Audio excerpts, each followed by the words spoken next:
If you can't take a little bloody nose, maybe you ought to go back home and crawl under your bed. It's not safe out here. It's wondrous, with treasures to satiate desires both subtle and gross. But it's not for the timid.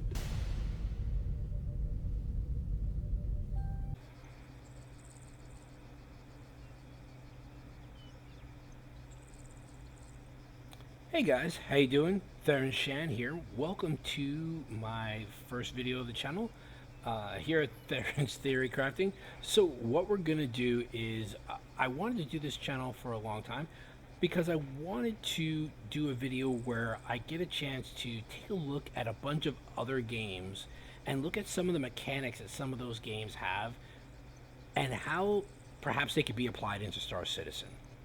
Now I know a lot of you may be thinking, look, I don't want to play, XYZ game or ABC game, and that's not what I'm trying to assert by posting these videos and creating this content.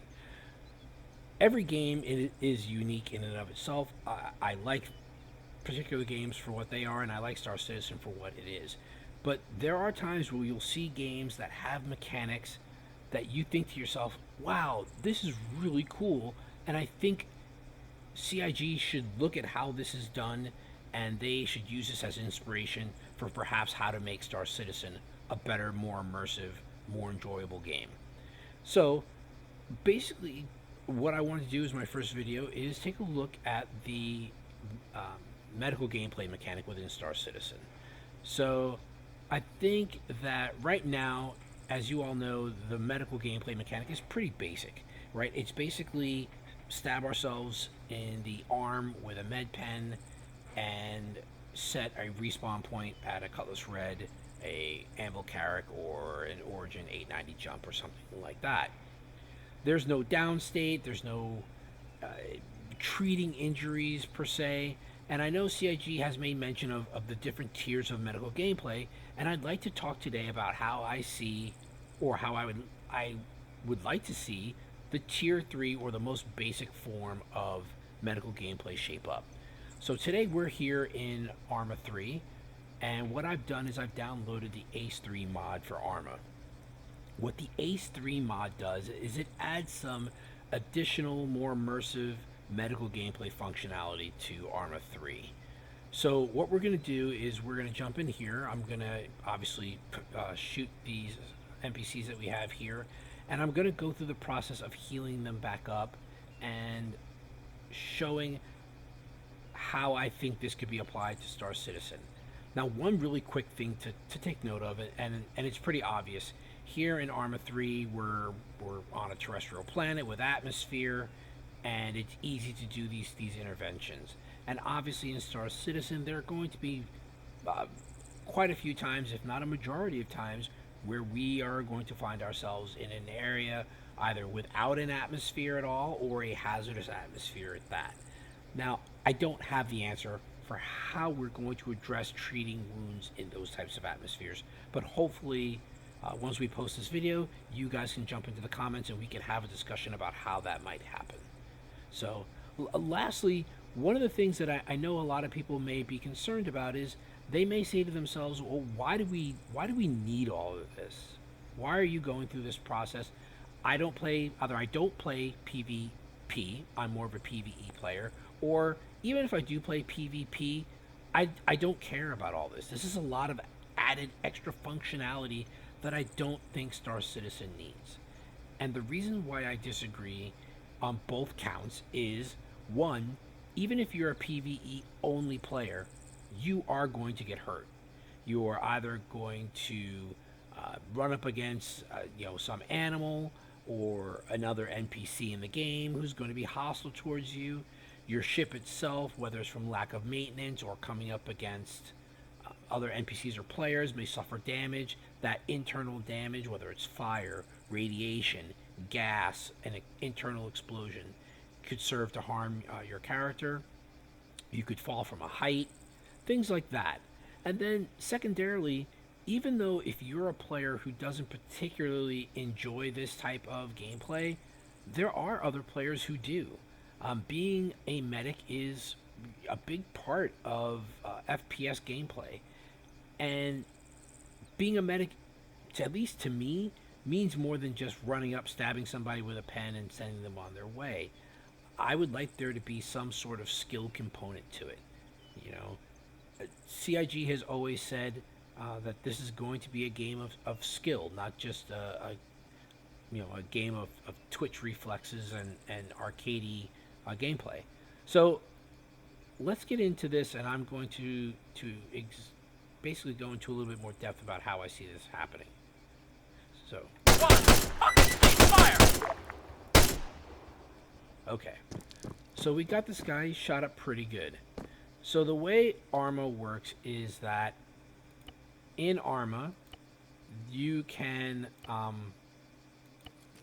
instead of dying immediately like we would in Star Citizen, they go into a down state, and that down state is generally enacts a timer, and that timer gives a certain amount of time once they go down before that patient dies. Once they die, they respawn someplace else. So you'll notice really quick what I did right off the bat was I applied some tourniquets, and the reason that I did that was because he had 2 extremity injuries and he was losing blood pretty quickly. By putting tourniquets on there, I'm able to quickly stop the loss of blood, and I can start dealing with other interventions. Now you'll notice once I did that, I went and checked the patient to see what their heart rate was. Are they breathing? Are they responsive? Do they have a blood pressure? Noticing that they're in cardiac arrest, you need to do something immediately. The way that Arma is set up, okay, great, I got his heart rate back. You'll see that now he has a heart rate of 109, whereas before he did not have a heart rate. The way that Arma works is that once a patient goes into cardiac arrest, a timer starts. That timer can be not variable. It can be varied within the settings, but it's generally the same once you have it set for everybody. Currently, it's 5 minutes. Once you go into cardiac arrest, you have 5 minutes in which to stabilize that patient, get a pulse back, and things of that sort. If you don't, then they will die. Okay, check their airway. Airways are clear, no medical suction is needed. I have my patient here. We're going to just check really quick one more time. We're going to check their pulse, and then we're going to start going into some medical intervention. Okay, so we still have a heart rate of 106. We're going to check their blood.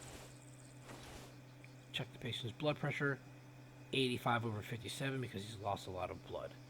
So, first thing we're going to do is we're going to start treating these wounds. So let's look and see what we have. On both legs, left leg and right leg are fractured. You can see that from the bone, this little bone icon here. On the right leg, he has 2 medium avulsions, a small velocity wound, and a medium velocity wound. While on, pay attention to that noise that you just heard, that was super important. We're going to stop assessing this leg, go back to the airway, and we're going to check his airway. Airways, I don't know how his airways are clear. They're not. Medical suction is needed. What happened is he just vomited. He was unconscious and he vomited. So if that happens, the airway is occluded. They will go into cardiac arrest if you do not fix that and clear the airway. Okay, I tried turning his head. Medical suction is still needed. I happen to have a suction unit. If I didn't have a suction unit, I would have to continue to either try and clear the patient's airway manually by doing just like a head tilt chin lift, or turning the patient's head to the side and then kind of trying to clear his mouth out and clear his airway. Okay. And you'll see now his airways are clear, no medical suction is needed. That's something that I had to deal with really quick. That may happen again, but I can prevent that from happening in the game because I have an extra adjunct. So I have what's called a king tube.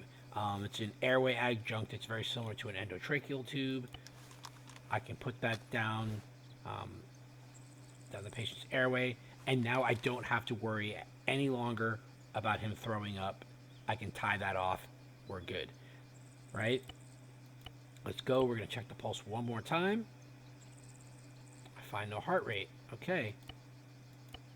It's really important that you go back and you constantly go back and reassess your patient. I know that you see the patient moving around a lot. Unfortunately, that's just because of the jankiness of Arma's animation set. It's an older game, and it is kind of is what it is.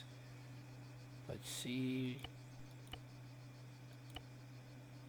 Let's check the pulse really quick.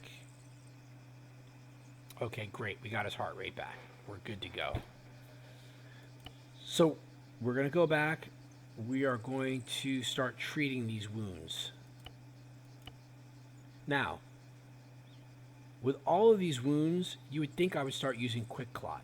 But guys, this is where some of the skill comes in.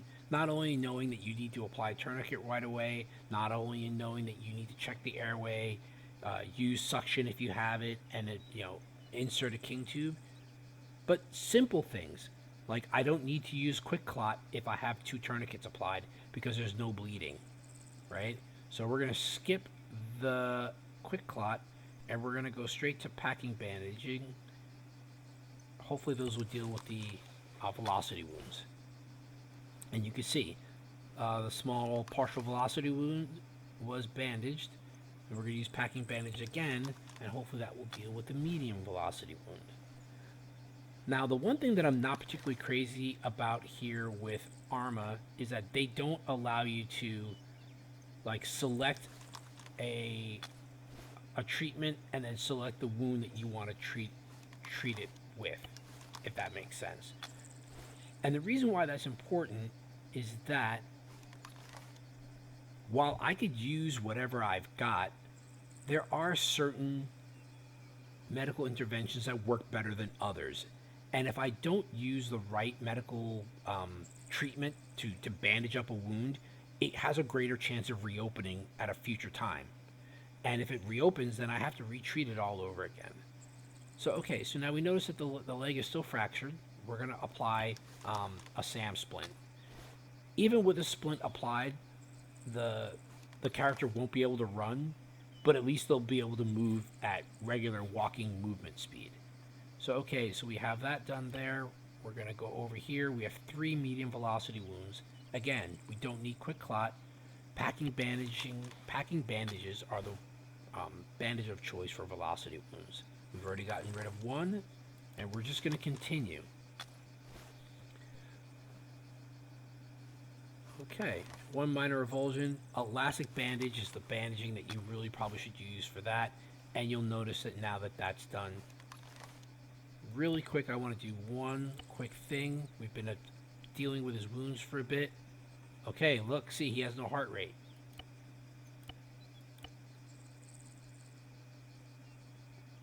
I really meant to do something else, but we'll see if we get a pulse back by performing CPR and see how this works out.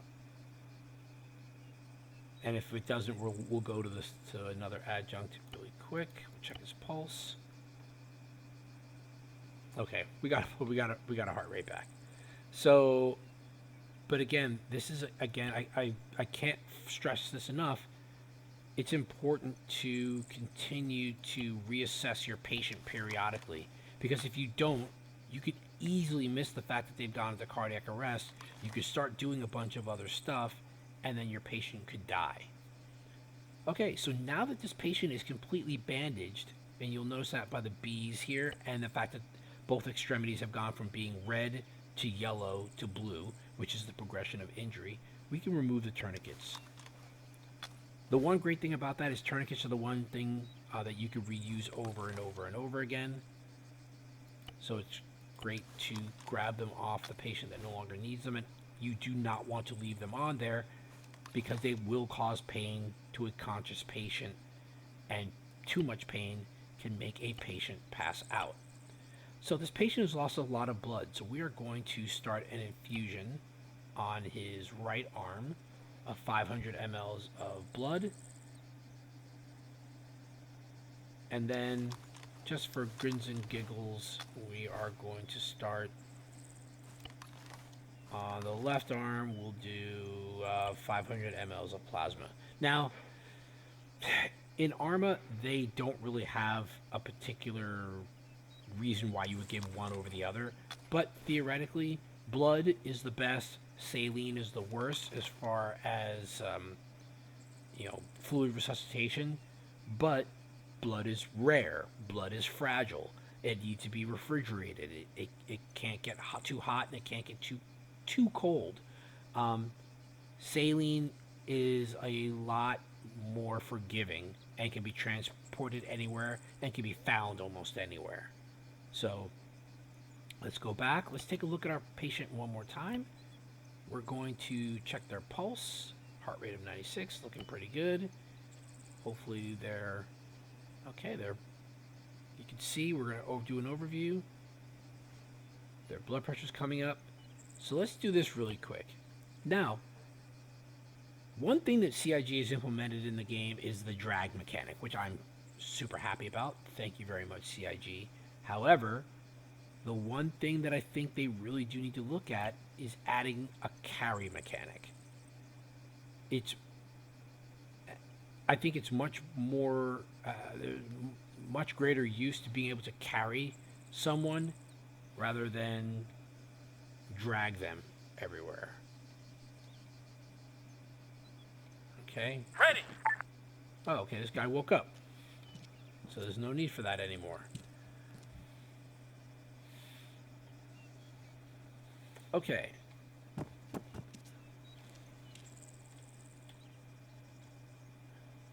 So let's take a look. Let's see what we got here. Now that we have this patient is all set, he's ready to go, and he's up and running, right? But it's also important to note that he's now injured, right? We've got his wounds addressed. He's not healed by any stretch of the imagination, and I think this is really important to note, guys. This isn't healing a player or an NPC or yourself. This is just bandaging them. As we continue on doing what we're doing, let's say we need to, take another compound somewhere, running, jumping, being subject to an explosion, falling from a height, one or more of the wounds that this individual suffered could reopen, which would cause me to need to retreat those wounds again, okay? And that is where the next part of this mechanic comes in. And it's a very important consideration to be made. The inventory system is about to come in. We only have a very limited ability to carry things. You can only carry what your avatar can physically carry. With that being said, I need to think to myself, how much supplies do I have left? I used not a lot on this individual. I do have quite a bit of blood and quite a bit of plasma left. He's wounded, but he's pretty much up and running. Do we feel confident at this point in time that we can continue with our mission? Let's jump to the map really quick. So let's say we landed here, in our Freelancer or our Vanguard or whatever, and the mission was to quietly infiltrate into this airport, eliminate any resistance that we found, and make our way up to this compound here, steal some data, make our way back to our infiltration point, and then escape, right? That's the mission. You have to think about, based upon the injuries that you suffered, do you have enough medical equipment left to continue on with that mission? And then lastly, it's important to think about just where we're going to be in the verse. So we're going to take a look at this first aid crate. It's stock full of stuff. So this is, let's just say that this is Stanton. We could fly into some truck stop in Stanton or a major landing zone, and we could buy whatever we need, right? Stanton is a pretty major system. But we fly into Pyro, and it's a minor system. They don't get a lot of trade for obvious reasons. And because of that, they don't have a lot to choose from. These type of things are really going to be important, and I think that as a medic and as a squad leader or commander or as an organization, you need to think about these things in a much more forward-thinking manner to say, are we setting ourselves up for success for our play session? For org operation, for doing bounty hunting, piracy, exploration, trading. All of these things all have tiebacks to the medical gameplay component. So guys, I hope you enjoyed this video. If you have any questions or comments, please leave them either in the video description or in the Spectrum post that I am going to drop on Spectrum pretty soon. This is Theron Shan. I hope you guys enjoyed the video, and I will see you guys in the verse.